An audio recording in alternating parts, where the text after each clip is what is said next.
Hi hello അസ്സലാമലൈക്കും. അപ്പം ഇന്ന് മക്കളെ എന്താ ഫ്രൈഡേ ആയിട്ട് എല്ലാവരും വീട്ടിൽ നിന്ന് സ്പെഷ്യൽ ഞങ്ങൾക്കിന്ന് ചിക്കൻ ചൊക്കയും നെയ്ച്ചോറാട്ടാ.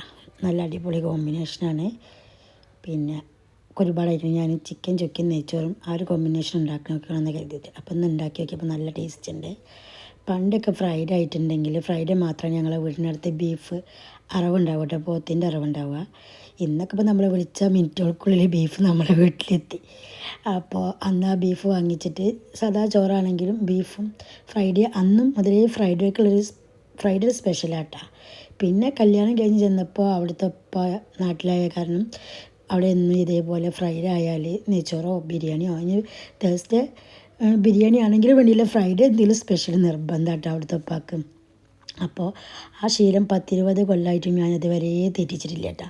ഫ്രൈഡേ ആയാൽ എന്തായാലും വേണ്ടിയില്ല, തേഴ്സ്ഡേ എന്ത് ഫംഗ്ഷൻ ഉണ്ടായിട്ടും ആയില്ല, ഫ്രൈഡേ ബിരിയാണിയോ നെയ്ച്ചോറോ അല്ലെങ്കിൽ തേങ്ങാച്ചോറോ അങ്ങനെ എന്തെങ്കിലും ആയിട്ട് ഫ്രൈഡേ സ്പെഷ്യൽ ഉണ്ടാവും കേട്ടോ. അപ്പോൾ ഇന്ന് ഞങ്ങളിതാ ചിക്കൻ ചുക്കിയും നെയ്ച്ചോറും പിന്നെ സലാഡും നല്ല മാങ്ങച്ചാറ് നല്ല ലുലു പോയപ്പോൾ കണ്ടിരുന്നു, അതൊക്കെ കൂട്ടി നല്ല അടിപൊളി നല്ല ടേസ്റ്റായിരുന്നു.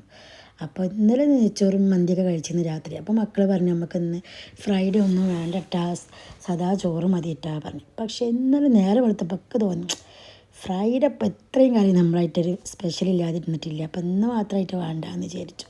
അപ്പോൾ ഞാനിതാ നെയ്ച്ചോറൊക്കെ ഉണ്ടാക്കി നല്ല അടിപൊളിയായിരുന്നു. അതൊക്കെ കഴിച്ചു, മക്കൾക്ക് നല്ല ഇഷ്ടമായിരിക്കണം. അപ്പോൾ ഒരു ഭംഗി ആയിക്കോട്ടെ വെച്ചിട്ട് ആച്ചുവിന് പണ്ടത്തെ പോലെ കുമ്പിൾ കുത്തി നെയ്ച്ചോറൊക്കെ കൊടുത്തു. അപ്പോൾ എൻ്റെ വീഡിയോ ഇഷ്ടമായാൽ ലൈക്ക് ചെയ്യണം, ഷെയർ ചെയ്യണം. Okay, bye bye.